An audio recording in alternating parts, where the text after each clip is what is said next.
speaker, and goal accelerator who helps people make meaningful changes in their personal and professional lives.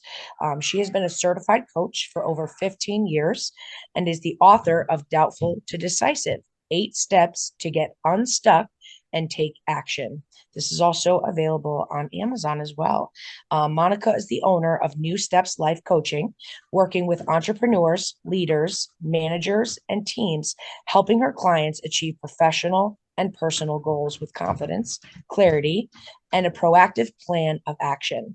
Monica is also known to be a conversation whisperer, helping her clients have the crucial conversations that will help build or mend relationships. Through the coaching process, clients learn strategies to lower stress, maintain inner motivation, and create sustainable habits that shift the way they balance their lives and achieve goals. Monica is the past president of the International Coaching Federation, Connecticut chapter, and is a certified mentor coach, certified people map trainer, and positive intelligence coach, helping clients build mental fitness and overcome stress. Thank you so much, Monica, for being here. Thank you, Carissa. And yeah, that last part, the mental fitness, that's a lot of what today's going to be about. The title of my book is Doubtful to Decisive. And, you know, when you plan anything, sometimes the first thought you have is, oh yeah, you know, I can do this. And then within minutes, something creeps in. So we're going to talk about that and how to keep your thoughts in a more positive direction for you. So I did put a link in the chat box for the handout that I was going to give out today. So if you want, I don't know if you want to open it now or if you want to do it later, I'll be kind of sort of talking you through it. So as long as you have a little bit of paper and pen, we'll be in good shape. So the first thing I want to do is just ask you to write down 3 goals. They can be about anything. What would you love to achieve or accomplish or focus on in 2024? It could be about your health, your business, your relationships, anything. Just go ahead and write them down. And you only have like 30 seconds, so go.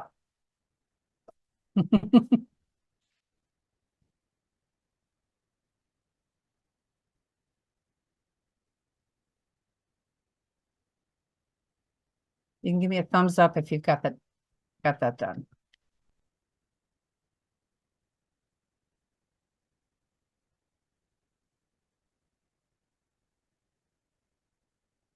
Okay. All right, I'll tell you really quick. When I did this, gosh, in 1986, the 3 goals that I wrote down were I wanted to be a manager in Discovery Toys because I was selling Discovery Toys at the time. I wanted to own a home. We had 2 little kids and we were still renting. And I wanted a 3rd child, which kind of, I wanted 10 children. So 2 just didn't seem like enough. And I have to say, I put those 3 goals on an index card on my bulletin board, and within a year, they all came to fruition. So writing something down gives your brain something to think about, gives you a little bit of focus and direction. So now I want you to kind of think a little bit differently. Think about your day-to-day life. You know, you get up in the morning, you have a morning routine. You may or may not be dealing with kids or other people in the house. You are eventually getting to work. You go through your day. Maybe you have an evening routine, a nighttime routine. And along the way, are there any things that that maybe pop up that you want to manage or handle or do something about? Like, oh, there's that stack of papers I keep saying I'm going to take care of, or there's that leaky faucet, or, oh, I meant to call so-and-so. You know, I've been meaning to sort of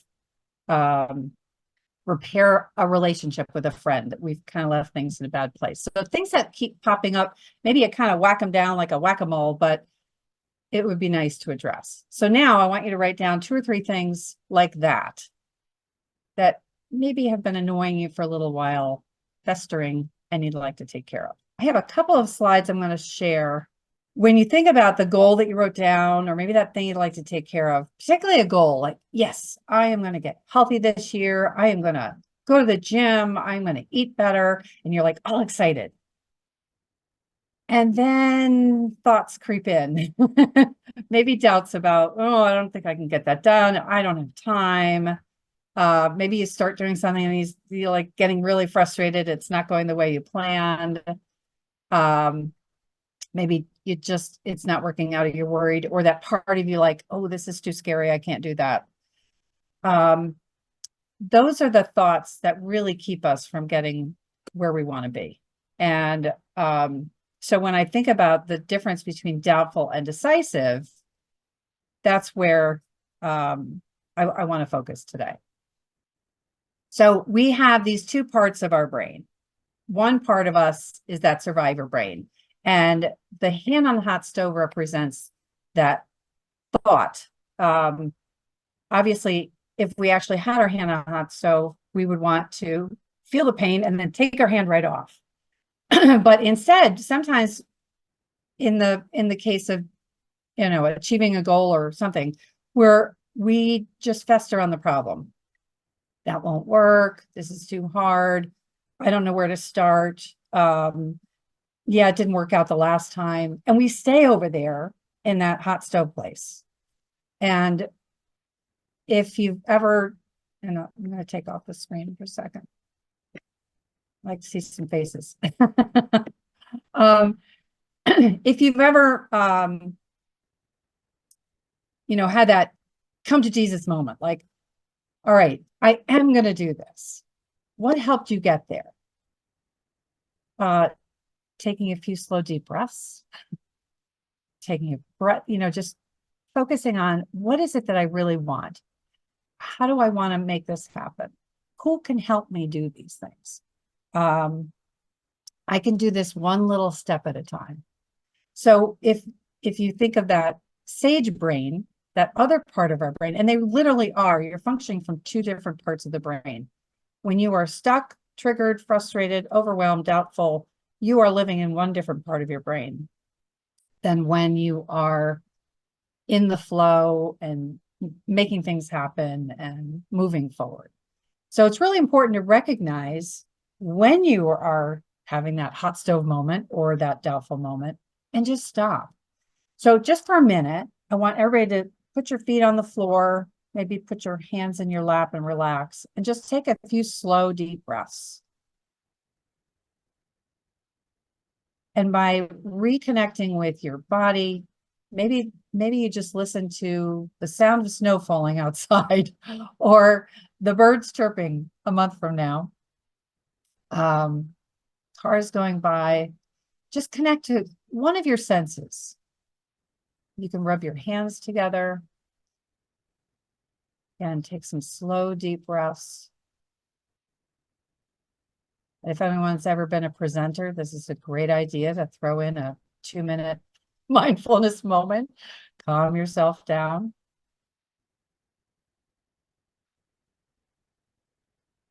And that helps you actually shift.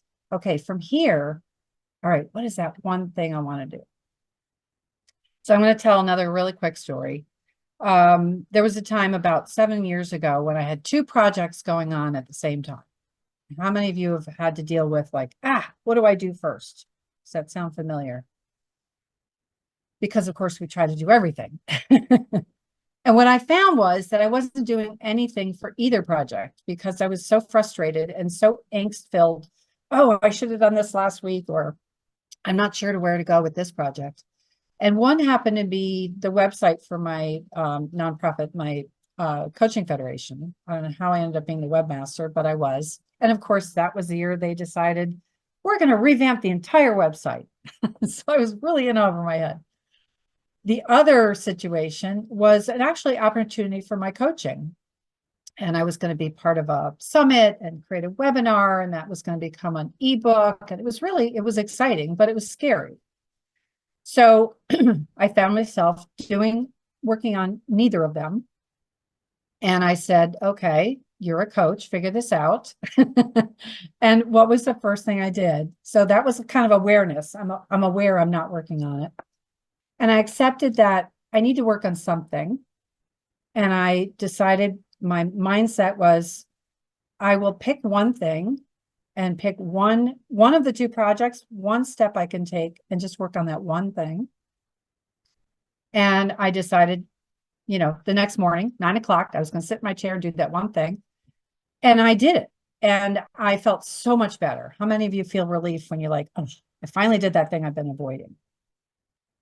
Well, the interesting thing that happened was that the next morning, so a day later, I woke up and my brain was on fire with ideas. And it was for the summit, for the presentation I was going to do. And I ran downstairs and I got out a stack of index cards and I'm writing down all this stuff. And on reflection, I realized that my brain didn't have a focus. It was just all jumbled up. I was in that doubtful place. And by taking initiative, being proactive, doing one thing, I found that it allowed my brain to problem solve. So when you're in a doubtful place, your brain isn't able to help you. But when you shift over to being more decisive, I use the acronym ADD. I'm going to address it, I'm going to delegate it, or I'm going to dismiss it. And maybe you dismiss it for this quarter or for this year. Maybe you put a little bit lower on the priority. And if I have time, I'll work on it. But being at least decisive about doing something really helps you. So I don't know, was anyone able to download the handout? Okay. So I do have a chart that kind of describes where is your focus, the thoughts that you're having, the feelings that you're feeling, the actions and the results. If any is familiar with cognitive behavioral therapy, we talk about TFAR, thoughts, feelings, actions, results. So I do have a slide. Would it be helpful if I pulled up a slide? So now let's put ourselves in that sage brain and really start noticing, where are your thoughts? How is that affecting your feelings and your actions and your results? Okay. So before the shift, when you are feeling doubtful, you're problem focused. Again, like, I should have done this last week. Why am I doing this project? Someone else should be doing it. We think we have to do it all alone. We avoid and we dread challenges. We tend to be more reactive or automatic. So we do the things that we're, our brain is like a roadmap. And if you've spent a lot of time on the superhighway of always reacting a certain way or always doing things a certain way, it's really hard to shift gears and go to a different direction. So especially when we're stressed out, we tend to be more into that. What is that path we've done a lot? So we get the same behavior, the same results. And a lot of people resist change as well. Changing behavior, changing of circumstances. So now the right-hand column is the experiences after the shift. Once you've made a decision, so I'll use my project as an example. Once I was decisive, I became much more effective. I calmed down. Okay, I've made the decision. I'm going to do this one thing. And I literally, I've heard this somewhere, I can't remember where. Picture yourself doing that one thing. Where are you sitting at your desk in your office? Are you talking to someone on the phone? And I was, instead of being problem focused, I was my desired outcome focus. What is my desired outcome? Well, I want to, in the case of the website, I needed to make a phone call, talk to the treasurer, get the credit card, buy a certain thing for our, some module. And it was like, it was all foreign to me. And I finally just did it. It wasn't impossible. I'm a competent woman. I have to talk to myself a little differently, right? I invited outside support, like, oh, talk to the treasurer, like, how am I supposed to do this? So I was identifying and dealing with the challenge rather than avoiding it. I was being proactive and mindful. I took intentional behavior. And obviously it led to new results. And then I'm accepting and owning change. And again, I'm going to stop sharing. On your handout, I actually have a little bit more extensive examples because I know I I tend to take a million notes and then I lose focus of paying attention. So I kind of wrote the notes for you.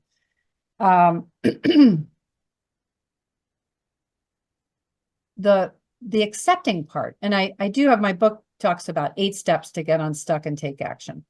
The accepting part is saying, I accept that I'm the only one who can make this decision. I need to be the one who does whatever. But it's also accepting your circumstances, accepting that you can't change Joe or someone else. They are who they are. You can't control things that are out of your control. So accepting involves a number of different things. And then our thoughts have to do with the step 3, which is our mindset. Anytime if you are feeling stuck, think about what your mind is telling you. And you don't have to believe what your mind is telling you, right? This will be too hard. I don't know how to do this.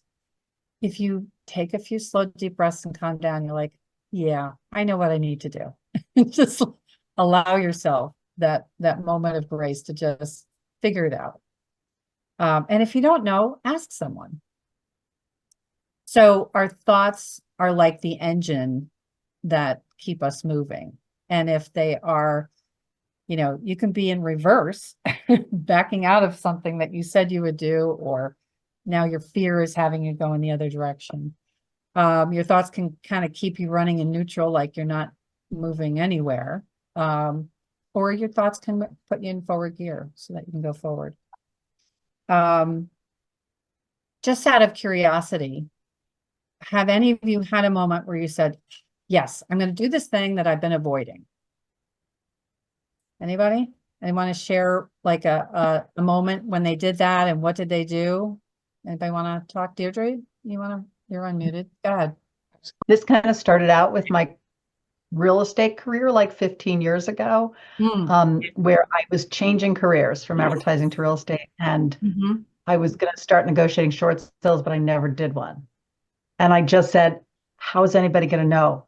And I said, everybody I talk to today, just tell them what I do. I went to the post office, long line. I said to the postal lady, by the way, I'm negotiating short sales. I was like nervous and embarrassed because I've never done.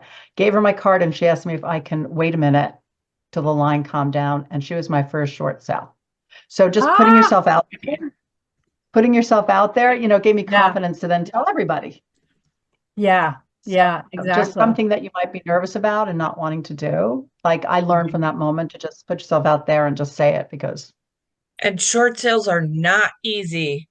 I've done like 1,000. I've done like 1,000 of them. So if you know anybody that needs one. Wow. Oh, I had, me too. Yeah. Well, I appreciate this putting story. Yourself out, just doing it. Yeah, just do it. I mean, Nike's, whoever their advertising agency, that's the golden phrase. And there are sometimes when I'm working with a client and they're like in whatever negative mindset it is, we do this little exercise where you pick the perspective you want to be in. And sometimes it's like, oh, I'm going to be like Deirdre. I'm going to just do it. Or it might be a character on TV. It might be your favorite mentor. What would that person do? And how would they be talking to themselves? Right? Sometimes we are our worst enemy, like, oh, you can't do it. You're not worth it, whatever. So really be careful of what your mindset is telling you.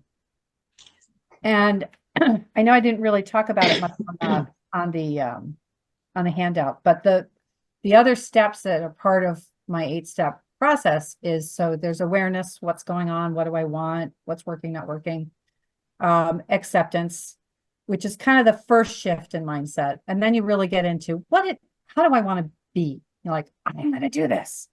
however you talk to yourself. And then you get into assessing what are my options. So in the case of the 2 projects, I assessed, okay, I'm going to pick the website. I'm going to pick the first thing I knew I needed to do. And unfortunately, it was the urgent thing. So I really should have done it like 2 weeks earlier, but at least I got that done. And then, so you're assessing, and then you're planning, depending on the project or the wedding or whatever thing is going on for you. If you're buying or selling a home, sometimes there's whole phases to different projects, right? So you might need a little more planning than just, I will do this one thing. And after planning, then you have action. You take action. And I almost stopped the book there. It was originally only 6 steps. And then I realized I'm a starter. I don't always finish things. How many of you start things that you don't finish? Okay. I finally finished the Afghan that I started for my husband before we got married in 1980. Anyway, so I tend to be that 90% person. And I'm like, there are all these little incompletes. So one month I was just, I'm a completer this month. So completion is a whole nother step, because that means you've gotten past the, oh, I'm all excited, then, oh, this is going to be too hard. And then, oh, I'm going to try that. And eventually you finish whatever it is. Then again, some things you don't ever complete. It's like a lifelong thing. I will get healthy means you're going to keep focusing on exercise and the food you eat and all of that. And then the last step is reflection. And in reflection, you get to look back and say, well, what worked? What didn't work? How was I, did I create a new system? How am I going to now use that? And maybe in the case of healthy and I've lost weight, how am I going to maintain that? That was my problem 12 years ago. I lost a whole lot of weight and then eventually it all came back. You have to see, what do I need to do to maintain this progress? Oh, I got this great idea. I'm going to use this like charts and I'm going to keep track of things. And then, 2 months later, you stopped using it. On the hand, I do want to mention one other thing. So if you look at the thoughts, feelings, actions, results, you can actually reverse the chart around. What results do I want? And in my book, I mentioned I want to revamp my website. Well, that's a big daunting thing, right? So what are all the steps that I need to take in order to revamp the website? And what feelings will support me? Feeling motivated, feeling excited, in tune with the project, open-minded. I have a million projects in this book. What else did I put here? Committed, belief in myself and in the project, feeling confident, feeling excited, feeling thorough, staying focused. So these are all positive feelings that you can have about anything that you want to do. How can I feel more focused or thorough today? And then the thoughts that boost me. So what I wrote, and this is just what looks like in the book. I have a lot of different exercises and charts and things. Thoughts to boost me. Remember my why. That's like one of the very first things to remember. Why is this important to me? So whether it was one of the first 3 goals that you wrote down or one of those annoying whack-a-mole things that you haven't dealt with, what is my why? Why is this important to me? I don't have to do it alone. This is a great idea. This will help me grow my business. I can ask for help. I've done some of this before. I can do it again, or even just one step at a time. That's one of my favorite ones, is one step at a time, especially when you're feeling overwhelmed. How many of you, that's like my default anxious feeling, is overwhelmed. Like, oh, there's too many things to do, right? Yes. So if you can stop, again, get yourself out of the negative, get into your center, take a few moments, take a breath. And then what's one thing I can do right now? So does anyone have any questions about that survivor brain or the sage brain, or some thoughts that can help you shift or anything. Are there any questions? I have a question. Sure, Durga. What were the your ADD? I wanted to write Mhm. down what you said those stood for. Could you repeat it once more? Because Sure. I'm not sure I got it right. Yeah, it's just address, delegate, or dismiss. Dismiss. That's what I missed. Yeah. I like that. Yeah. Well, and I'm not diagnosed, but I tend to call myself, oh, I'm so ADD. And it really is because here's another thing I learned, and I talk about this in the book. We all have these inner parts. And I've done a particular tool called the positive intelligence assessment, and you find out which are the saboteurs that are your strongest. Mine is restless. And when that was named, I was like, oh, that's why I don't finish things. I get restless. I have actually caught myself from like, I'm getting up out of my chair and I'm like, what are you doing? Sit back down, finish that email or whatever, you know? So restless avoider. And so those things have kind of made me feel ADD, but it really has to do with, I need to focus. And I can either address it or I can delegate it or I can dismiss it. Unfortunately, I don't have anybody to delegate to. I'm just me. But maybe eventually I'll have an assistant I can delegate something to. My husband's retired, so I've delegated all the housekeeping to him. He has taken. You can delegate to non-employees too. Yes. I used to do all the programming for my surveys myself because I really liked doing it, but it was time consuming. Yeah. And I should have been doing other things that only I could do. So that's something that in the last year I started to delegate because it wasn't the best use of my time. Yeah. So you can delegate to people that aren't employees, is my point. True. Yep. Yep. Yeah, you can ask. Yeah. Any other questions? I just want to say that I totally related to your story about the Afghan because I totally am at a starter too, because I come up with like a million ideas and I have like six businesses too. And I love to do crafts as well. So I started a quilt like 30 years ago. Wow. And I want to make another quilt for like my grandchild. And I'm like, wait a minute. I'm just going to finish that. I finished that quilt from 30 years ago and gave it away just so I could start another project. So, because in my mind, I'm like, stop starting things that you don't finish. Yeah. You got to finish it. I wasn't even anything I needed anymore, but I was like, I finished it and I just gave it away because I wanted to be completing things. You feel good when you complete things and not just keep doing the next thing, you know? Yeah. So.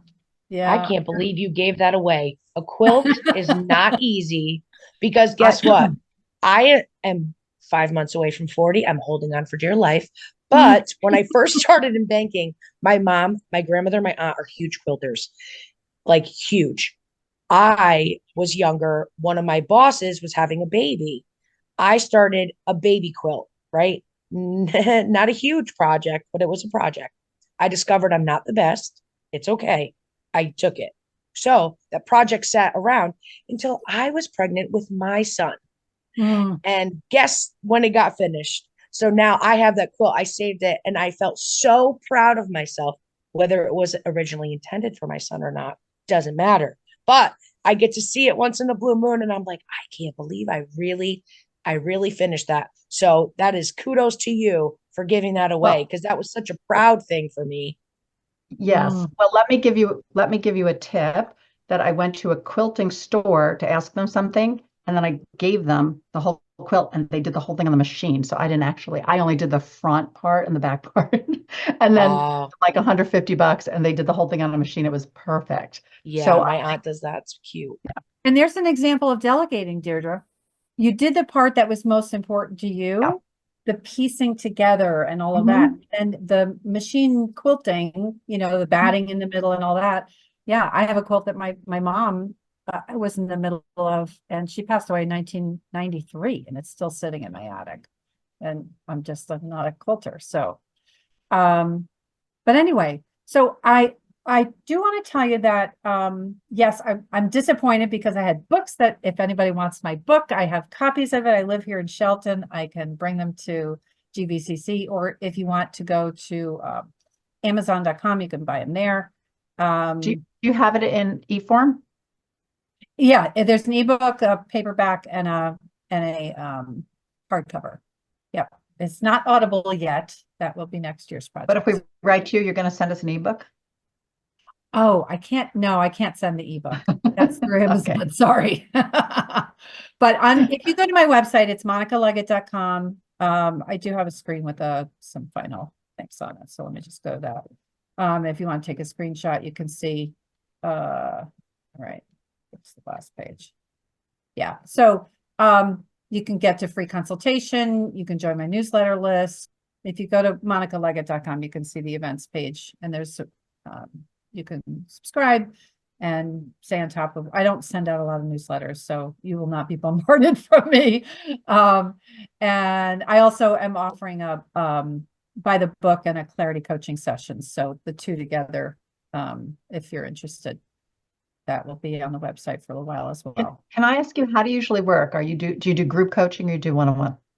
I do have right now I have a group mastermind for entrepreneurs, 2 Mondays a month. And I also do one-on-one coaching. And, if other groups want to form around goal setting, I'm open to that. Yeah. How about if somebody's not an entrepreneur? Do you have a group for that? You mean, what would be the goal for just goal setting, or? I have a girlfriend who's super duper stuck, but she's retired. Yeah. Well, that's probably better to start with some coaching one-on-one. Yeah. And eventually, my intention with this is to create a membership so that people can connect around the topics of the book. And that hasn't quite rolled out yet. But anyway, if you have any questions, CoachMonicaLeggett@gmail.com. And I'd be happy to meet with you, talk with you, connect with you in some way. Thank you so much, Monica. Your presentation was awesome and very helpful. I know for me as well, I've been trying to focus on positivity and getting back, into my life. So thank you so much. I really appreciate it.